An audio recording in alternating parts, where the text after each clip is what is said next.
चलो next is Trump tariff China's mercantile and India's second 1991 movement. India second 1991 movement. हाँ, now Trump government ने ये जो मैंने न्यूज बनाई थी 125 तक थी, उसको बाद इंक्रीज करके 145 कर दिया था उसने, ट्रम्प गवर्नमेंट ने। अब now the point is there is a tension between America, trade war, not saying tension, there is a trade war between America and China. And America has imposed tariff on China, बहुत अच्छी खास उसने tariff लगा दी, 140% tariff लगा दिया। China ने भी इसका रिएक्शन किया, उसने भी 100% तक टैरिफ जो है इंक्रीज कर दिया, तो 100% तक टैरिफ है। तो चाइना ने अमेरिकन प्रोडक्ट्स पे लगाया। अल्टीमेटली नुकसान चाइना का ही है, इधर से हो या उधर से हो। और अमेरिका ने थोड़ी बहुत रिलैक्सेशन दे दी कि इलेक्ट्रॉनिक गुड्स थे, खासतौर पर गैजेट्स जो थे, मोबाइल और जो लैपटॉप्स हैं, उनकी रेट में फिलहाल कोई चेंज नहीं किया। बाकी सब चीज़ों पर ये अप्लाई कर दिया उसने, क्योंकि अमेरिका में कॉस्ट बढ़ जाने का डर होगा। फिर अमेरिका टोटली है ना, तो टैक्स हेवी कंट्री है, तो वहां पर तो ये सब कुछ नहीं हो सकता। चलो खैर, तो अब now the point is, while the exact consequences of Trump tariff remain uncertain, the true intent extend beyond the addressing trade imbalances. The tariff aim to counter China's expanding global influence, the geopolitical shift present India with a timely opportunity to receive long delayed economic reforms. तो India के लिए there is possibility, है ना, तो blessing in disguise India के लिए possibility है कि हो सकता है। लेट्स सी कि इंडिया इस अपॉर्चुनिटी बना पाता है कि नहीं बना पाता, ये एक एस्पेक्ट है इंडिया के लिए।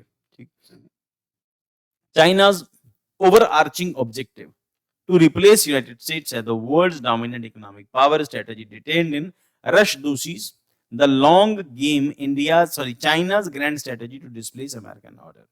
तो ये रश दोषी करके थे, उन्होंने अपनी जो बुक है उसमें मेंशन किया था कि चाइना अमेरिका को ओवर पावर करना चाहता है, अमेरिका को सुपर सीट करना चाहता है, उसको सीट से हटा के खुद सीट संभालना चाहता है, कि वर्ल्ड की लार्जेस्ट इकोनॉमी की। The central to this ambition has been sustained mercantile approach, aggressive boosting export। अब इसमें क्या करेंगे, इससे पहले सबसे पहले है कि आपको जो एग्रेसिव मर्सेंटाइल अप्रोच जो है उसको अडॉप्ट करना है। उसमें जो अंग्रेजों ने किसी जमाने के अंदर किया था, इंडिया के अंदर जब ईस्ट इंडिया कंपनी आई थी, वो क्या था, that is aggressive boosting exports. तो बहुत ज्यादा एक्सपोर्ट करो, एग्रेसिव एक्सपोर्ट्स करो, इतना कि उस पर्टिकुलर कंट्री की इंडस्ट्री सारी बंद हो जाए, and that country become dependent on your products only. जैसे इंडिया के अंदर हुआ था, खिलौना इंडस्ट्री इंडिया की टोटली डिस्ट्रॉय कर दी थी चाइना ने, और इंडिया में इंडियन खिलौने बिकते नहीं थे, सिर्फ चाइनीज बिकते थे। फिर गवर्नमेंट ऑफ इंडिया ने इनोवेशन प्रोसेस ये सब कुछ प्रमोट किया, क्योंकि खिलौना एक ऐसी चीज होती है जिसका बिजनेस बहुत ह्यूज बिजनेस है। क्योंकि खिलौने की लाइफ जो है 10-15-20 दिन से ज्यादा नहीं होती, बच्चा बोर हो जाता है, फिर नया खिलौना, फिर नया खिलौना, और ये सारा पैसा जो चाइनीज इकोनॉमी में जा रहा था। तो अब इंडियन गवर्नमेंट इसके ऊपर फोकस करना शुरू किया। तो चाइना की पॉलिसी कहती है एग्रेसिव बूस्टिंग है, एक्सपोर्ट जितना ज्यादा हो सके उतना करो, लिमिटिंग इंपोर्ट, जितना कम हो सके उतना इंपोर्ट करो, सिर्फ मशीनरी इंपोर्ट करो जो आपको प्रोडक्ट बना के देगी, और जो वो मशीनरी जो आपके यहाँ नहीं बनती। एक बार मशीनरी आ जाए, फिर उसकी आप रिवर्स इंजीनियरिंग करो, उस मशीनरी को खुद अपने यहाँ पे बनाओ, फिर उसको बाहर बेचना शुरू कर दो उसी मशीनरी को, नहीं तो अपने प्रोडक्ट तो बनाओ ही। एंड अमेसिंग फॉरेन रिजर्व्स, तो फिर फॉरेन रिजर्व्स इंक्रीज करो। China's share in global manufactures good export surge from 4% to 1936 to 30% today, overtaking as US. तो नाउ द पॉइंट है, चाइना की पोजीशन क्या हुआ करती थी, 4% एक्सपोर्ट होता था चाइना का, और अभी क्या है, वर्ल्ड एक्सपोर्ट के अंदर चाइना का रोल जो 30% तक चाइनीज एक्सपोर्ट ही है वर्ल्ड के अंदर। By every mercantile metric China hold the record for both intensity and duration for such policies. तो यूएस रिस्पॉन्स क्या कहता है, bipartisan alignment, contrary to expectation president Biden uphold and expanded the Trump era strategy to economic containment against China. तो ये policy शुरू से China की, America की पॉलिसी रही थी कि चाइना को कंटेन करके रखते हैं, चाइना के लिए कंटेन करने के लिए ना, तो they have made several groups, उसमें इंडिया भी, क्वाड के अंदर इंडिया भी मेंबर है। तो China also understands what America want to do, America and American part of what they try to do. That is why China is also fetching the interest of India like countries to China. Recently, we have seen that there is a surge in China that try to make relations with India better. So now the point is, China is trying to make Indian relations better, but India is trying to avoid China because there is an opportunity। अगर हम लोग अभी प्यार की पिंगी China से बढ़ानी शुरू कर दी इस सीजन के अंदर, तो पॉसिबिलिटी है कि अमेरिका हमारे ऊपर भी बैन लगा देगा। हमारा एक्सपोर्ट चाइना को शायद कुछ फर्क पड़े ना पड़े, बट हमें एक्सपोर्ट से बहुत फर्क पड़ेगा, और हमारी जो कल की इकोनॉमी की क्लास होगी, है ना, उसके अंदर हम लोग इसी चीज को हम लोग डिस्कस करेंगे। So next is the notable development occurred in April 2nd, 2025, Dub Liberation Day, when the US imposed universal 10% tariff alongside a targeted 125 tariff specifically on Chinese goods। एक second.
Sorry, beta.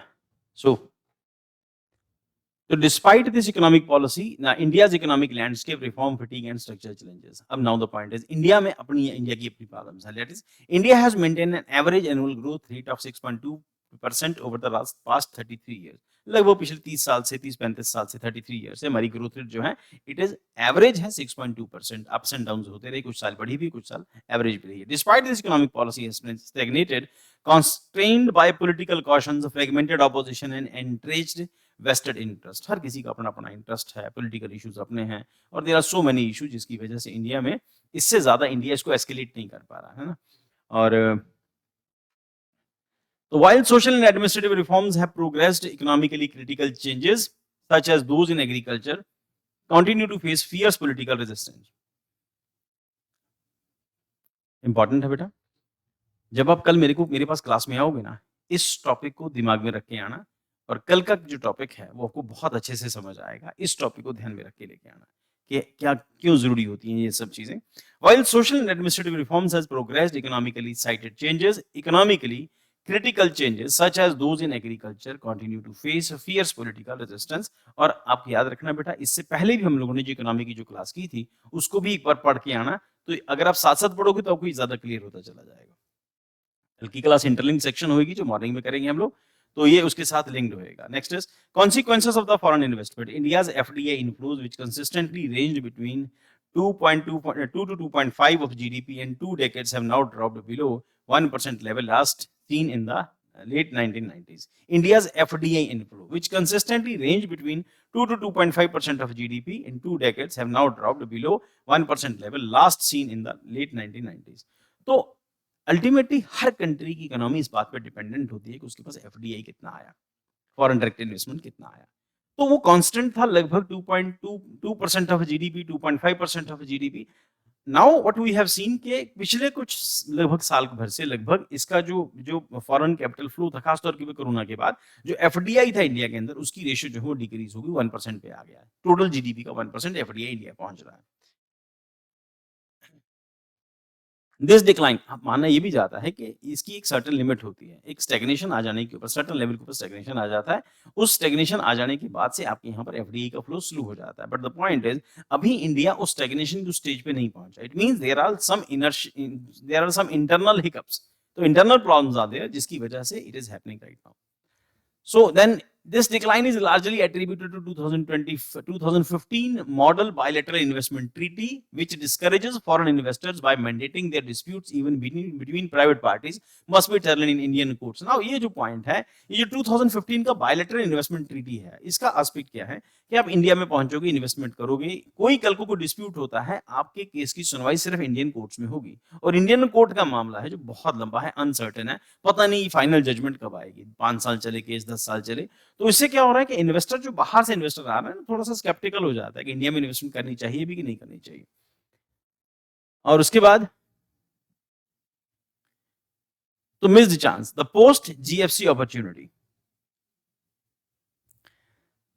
GFC opportunity. In the wake of the 2008 global financial crisis, China began moving up the value chain, creating an opening for other countries, including India, to capture the low-end manufacturing space. While nations like Bangladesh, Mexico, Vietnam seize the movement, India missed the boat due to the policy inertia. तो India के साथ ये जो problem है, इन सब countries को India में ये जो फ्लॉज हैं, जो लॉज को लेके जो इश्यूज हैं, उनको लेके इंडिया की इस कमी की एडवांटेज जो है बांग्लादेश, मैक्सिको और वियतनाम जैसी कंट्रीज ले रही हैं। बांग्लादेश का एक्सपोर्ट जो है पिछले कुछ सालों में बहुत इंक्रीज कर गया था।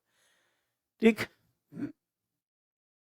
Value chain creating the opening of the other countries including India. तो चाइना ने यहाँ पर इंडिया जैसी कंट्रीज को टारगेट करना शुरू किया। उन्होंने इंडिया के अंदर जो सामान सस्ता था, जिसकी डिमांड इंडिया में ज्यादा थी, उसको टारगेट करना शुरू किया और चाइना की इकोनॉमी को इंडिया का इसका एडवांटेज हुआ। इंडिया ऐसा नहीं कर पाया, उसके पीछे कई सारे रीजन थे, एक आधा रीजन नहीं है। नेशन लाइक बांग्लादेश हो गया, उसके बाद renewed opportunity, external pressure from the internal changes, Trump tariff serves as external catalyst, giving India political cover to pursue tough reforms. While it is young, tech-savvy, AI-capable workforce, India is increasingly viewed by West as strategic alternative to China. Now, India being a democracy, और democracy भाई भाई होते हैं। ठीक, America is the largest democracy. America is largest democracy. India is also one of the largest. India is technically, we have the largest population in the world. We are the largest democracy.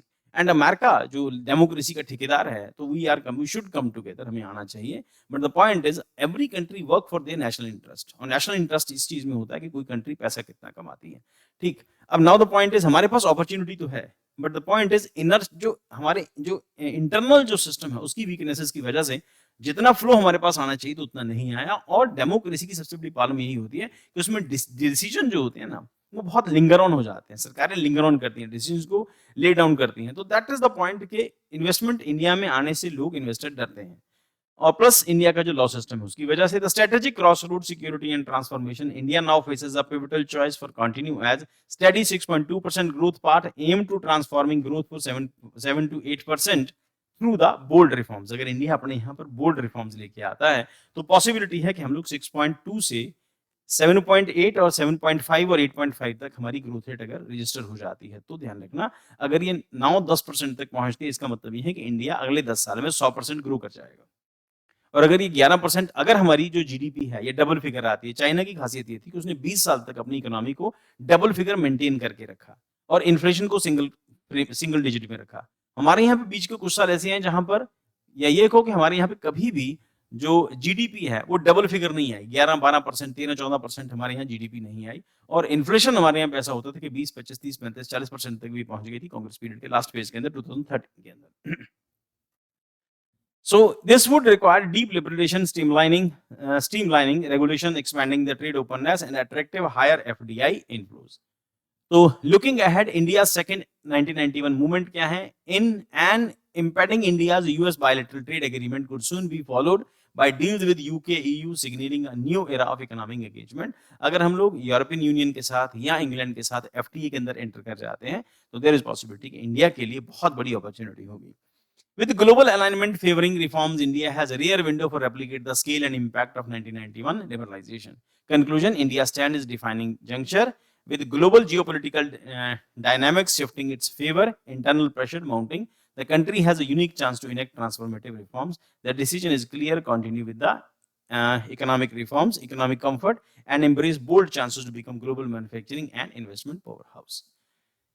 चलो, ये जो news थी totally ये mains की news है, mains के point of view से इसको ध्यान रखना। नाउ ये प्रीलिम के लिए काम आएगी। पीएम पोषण, पुराना नाम इसका था मिड डे मील स्कीम, अभी नया नाम जो है पीएम पोषण के नाम से सेंट्रली स्पॉन्सर्ड है, मिनिस्ट्री ऑफ एजुकेशन को चलाती है। Provide 1 hot cooked meal every day, एक बार पका हुआ खाना जरूर मिलेगा। For 20 crore children in Balvatika और क्लास 1 to 8, बालवाटिका में जहां पर छोटे बच्चे पढ़ते हैं प्री प्रिलिमिनरी के अंदर, आंगनबाड़ी भी जिसको कहते हैं वहां पर, और उसके अलावा क्लास 1 to क्लास 8 तक बच्चों को फ्री पका हुआ खाना दिन में एक बार मिलेगा। देन उसके बाद covered 10.36 lakh government aided schools. What is the new effective May 2025 से effective है 9.5 hike in material cost and 954 crore additional center spending in financial year 25-26.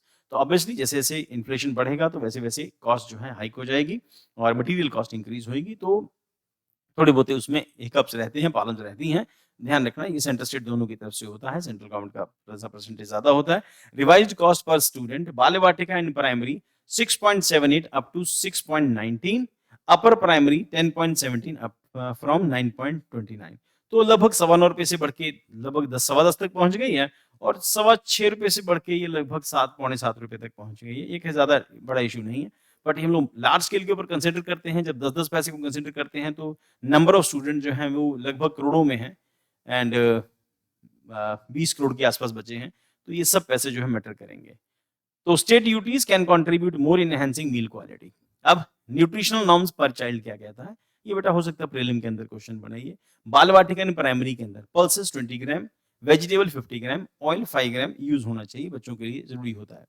And upper primary के अंदर पल्सेस की रेशियो 20 से 30 ग्राम हो गई, वेजिटेबल 75 हो गया, ऑयल 7.5 ग्राम हो गया।